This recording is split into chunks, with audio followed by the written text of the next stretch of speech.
ہمارے نبی نے کم کھایا اور کتنی زوجہ کی آپ کی ایک وقت میں 9. صحابہ کم کھاتے تھے اور اتنی بھاری بھرکم تلواریں اٹھا کے میدان جنگ میں لڑتے تھے. اچھا 3 کام جو مذہب نے بتائے ہیں وہ کر لو. سمجھدار ڈاکٹر بھی اسی کا مشورہ دیں گے انشاءاللہ. جو مذہب نے 3 کام بتائے ہیں نا صحت کے حوالے سے وہ کر لو. نمبر 1 مذہب گوشت کھانے کی آپ کو ترغیب دیتا ہے تو کھا لیا کرو. ایسا نہ ہو کوئی تحقیق بدل جائے اور بعد میں کہے کہ جی وہ جو گوشت نہیں کھاتے ان کو ہارٹ اٹیک کا خطرہ زیادہ ہوتا ہے. ٹھیک ہے نا, ایسا نہ ہو کہ الٹا ہو جائے معاملہ. تو جو کھا رہے ہو تو اپنی ذمہ داری پہ مر جاؤ, کوئی مسئلہ نہیں ہے. تو پہلی بات گوشت نہ چھوڑو.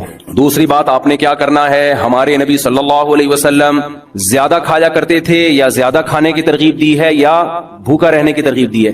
کم کھانے کی نہیں, بھوکا رہنے کی. کم کھانا تو بہت کم کھانے کا مطلب کھائیں. ہمارے نبی کی جو سیرت ہے وہ ہے اے اللہ ایک وقت کھانے کو ملے تو شکر ادا کروں اور ایک وقت بھوکا رہوں میں تو صبر کروں میں.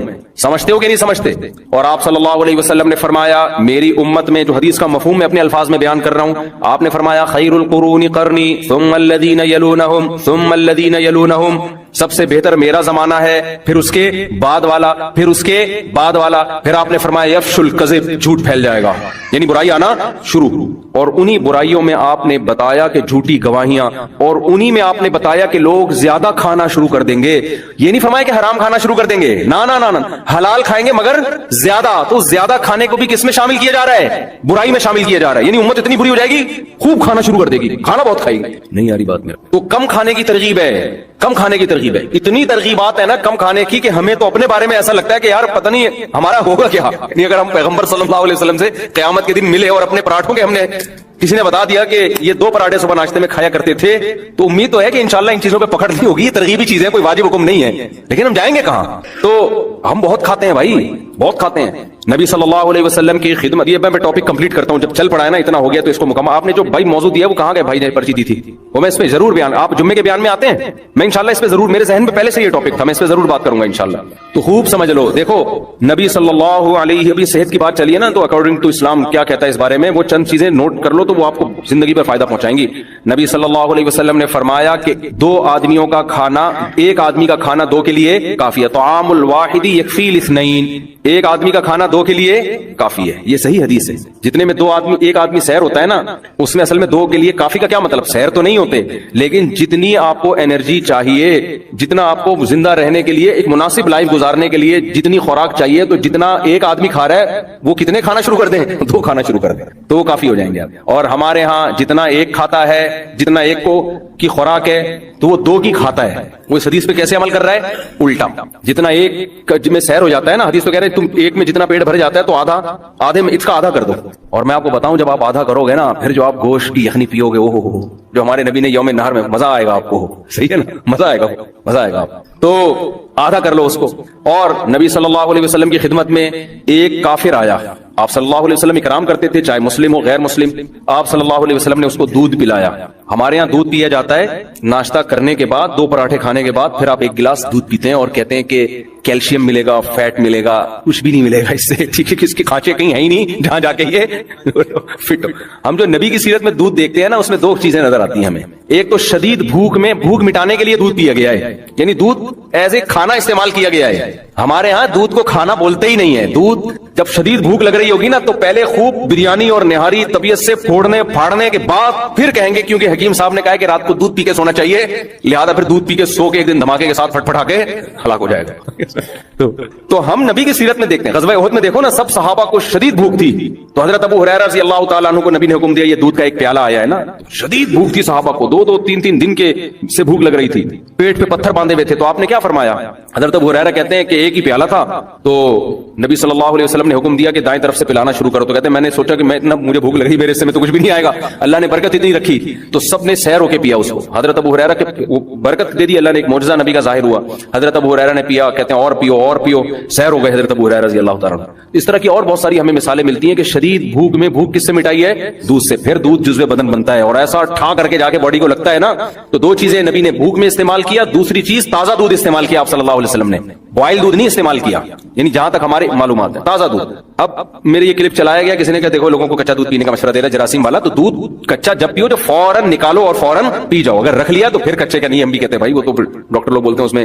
اور پھر خاص طور پہ جو گوالا تو کچا بھی پلا رہا ہے نا, تو اس میں گوالا بھی تو پلا رہا دے رہے ہیں نا دودھ, تو بھینس جتنا دے رہی ہے اس میں گوالا کا بھی اتنا اپنا خون پسینہ شامل ہے, گوبر کی چھینٹیں اور پتہ نہیں کیا کہ اس کو تو لازمی اپنی گائے ہو اپنی بکری ہو اور تمیز سے تھن دھو کے تمیز سے نکالا ہو تو وہ کچا ہی بہترین ہے. وہ آپ میرے مشورے پہ پی کے دیکھیں, آپ کو بوائل میں اور کچے میں زمین آسمان کا فرق لگے گا. آپ ایسے ٹماٹر ہونا شروع ہو جاؤ گے, پیٹ بہت اچھا ہو جاتا ہے, بہت سارے فائدے ہوتے ہیں. تو ہمارے نبی نے ہمیشہ دودھ حلب الشاتا, دودھ نکالا اور دودھ پیا, کچا پیا ہے. تو یہ دو چیزیں. خیر, تو میں عرض کر رہا تھا کہ کچھ لوگ آئے آپ صلی اللہ علیہ وسلم کی خدمت میں, تو ان میں غیر مسلم بھی تھا, تو آپ نے اس کا اکرام کس سے کیا؟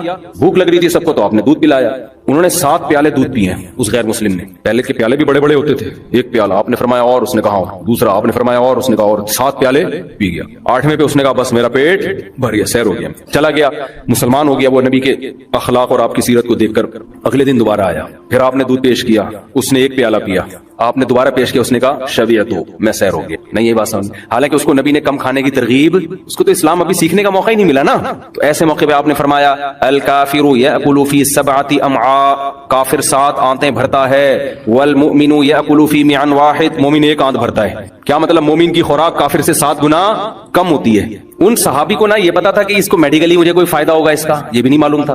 کوئی ڈاکٹر تھے اس زمانے میں سمجھانے والے نہ, انہوں نے نبی سے کم کھانے کی ترغیبیں سنی تھی.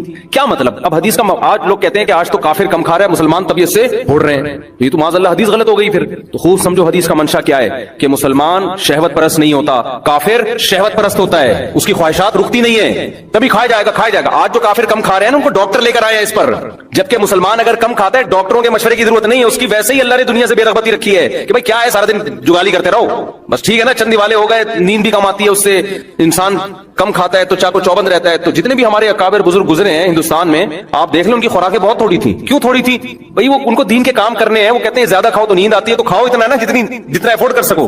تو خواہشات سے انسان نکل جاتا ہے. تو آج جو کافر تھوڑا کھا رہے ہیں نا, وہ ڈاکٹروں کی رپورٹیں ہیں, ڈاکٹروں کے مشورے ہیں. ورنہ اگر صحت کا معاملہ نہ ہو تو پھر کافر خواہشات نفسانیہ میں زیادہ ہوتا ہے, مسلمان کم ہوتا ہے. تبھی تو دیکھ لو نا زنا کتنا زیادہ ہے وہاں پہ. وہ تھوڑی عورت کے بغیر گزارا کر سکتے ہیں, یہاں 30-35 سال عمر ہو جاتی ہے, شادی نہیں ہوتی, اور گزارا بہت سے لوگ چلا رہے ہوتے ہیں. تو مسلمان میں آج بھی خواہشات نفسانیہ پہ کنٹرول دوسروں کی نسبت زیادہ ہے. بات یہ ہے کہ ان کو موٹیویشن مل رہی ہے ڈاکٹروں سے.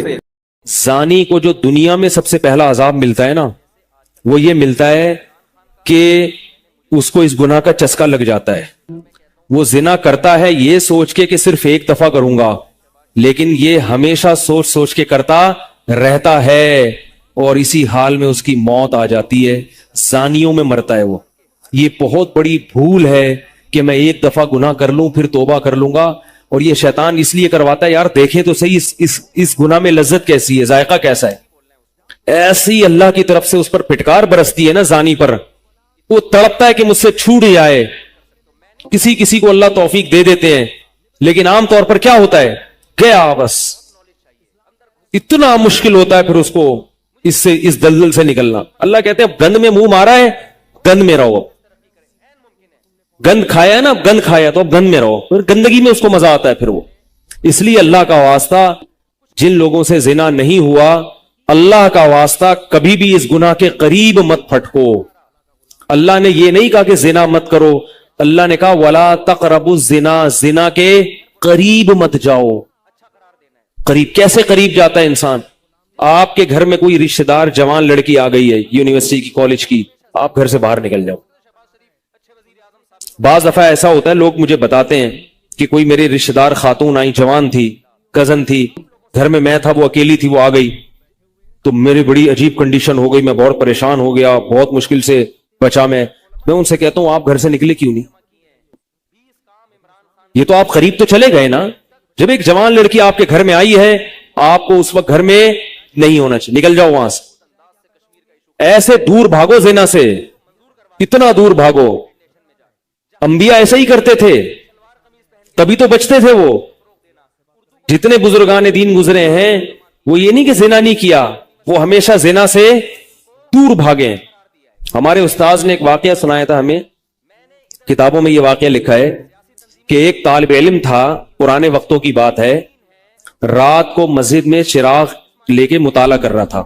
پہلے زمانے میں لائٹ وائٹ تو نہیں ہوتی تھی, گاڑیوں کے سفر نہیں تھے, اونٹوں کے سفر تھے, تو مسافر لوگ بعض دفعہ آ کے مسجدوں میں ٹھہرتے تھے. تو اس نے دیکھا کہ ایک جوان لڑکی ہے, پردے میں ہے لیکن خوبصورت جوان لڑکی, وہ آئی اور اس سے کہنے لگی کہ میں راستہ بھٹک گئی ہوں, مجھے ایک رات مسجد میں گزارنے دے دو. باقی یعنی صحیح تھی, وہ اسی طرح ہوا تو کہیں بھٹک گئی تھی. شہر میں بھی بعض دفعہ لوگ بھول جاتے تھے نا کہ راستہ بھٹک جاتے تھے. اب یہ پریشان تھا کہ میں اس کو رات کو اگر پناہ دیتا ہوں تو مجھے شیطان ورغلائے گا, اور اس لڑکی کو اگر میں پناہ نہیں دیتا تو یہ کہاں جائے گی رات کو, کوئی اور اس کی عزت سے کھیلے گا. تو اس نے بہرحال اس کو ٹھکانہ دے دیا, اس کو کہا کہ آپ ادھر اس طرف جا کے سو جائیں. نتیجہ کیا نکلا ہے کہ وہ لڑکی اس کو دیکھ رہی تھی یہ کرتا کیا ہے, اس کو بھی اپنی عزت کا ڈر تھا نا کہ کہیں یہ دست درازی نہ کرے. تو یہ نوجوان جس چراغ میں مطالعہ کر رہا تھا, مطالعہ کرتے کرتے اس کی آگ میں اپنی انگلی لے کے جاتا اور اس کو جلاتا. جیسے ہی وہ جلنے لگتی تو اس انگلی کو واپس کھینچ لیتا, ایک دم تپش آگ لگتی نا, واپس کھینچتا.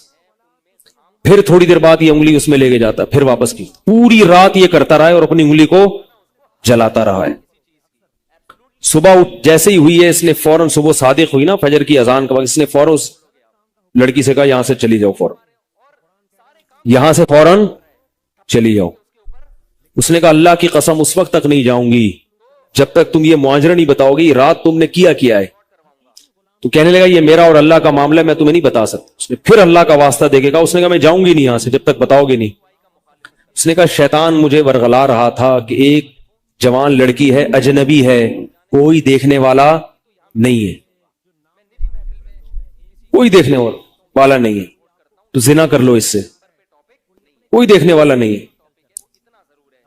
شیطان مجھے لے کے جاتا تھا تو میں اپنی انگلی آگ میں جلاتا تھا اپنے نفس کو یہ سمجھانے کے لیے کہ دنیا کی آگ برداشت کر سکتا ہے, جہنم کی بھی برداشت کر لینا, جہنم کی بھی برداشت کر لینا. پھر اور اگر تجھ سے یہ برداشت نہیں ہو رہی تو وہ کیسے برداشت کرے گا.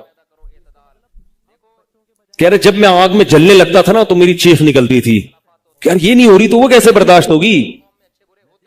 حدیث میں آتا ہے جہنم کی آگ دنیا کی آگ سے 70 گنا زیادہ گرم ہے, 70 گنا زیادہ گرم. جب نبی صلی اللہ علیہ وسلم نے صحابہ کو یہ بات بتائی, ترمذی کی حدیث ہے کہ صحابہ کے سینے سے رونے کی ایسے آوازیں آنے لگی جیسے ہانڈی کھولتی ہے, ایسا روئے صحابہ. حالانکہ صحابہ گناہوں سے بچتے تھے, اتنا روئے ہیں کہ سینے کے جیسے ہانڈی کھول رہی ہوتی ہے ایسے ان کے سینے سے رونے کی آوازیں آئی. اور عرض کیا واللہ انہا لکافیۃ یا رسول اللہ, یا رسول اللہ یہ دنیا کی آگ بہت تھی عذاب دینے کے لیے, اللہ نے اس کو بھی 70 گنا زیادہ گرم کیا ہے.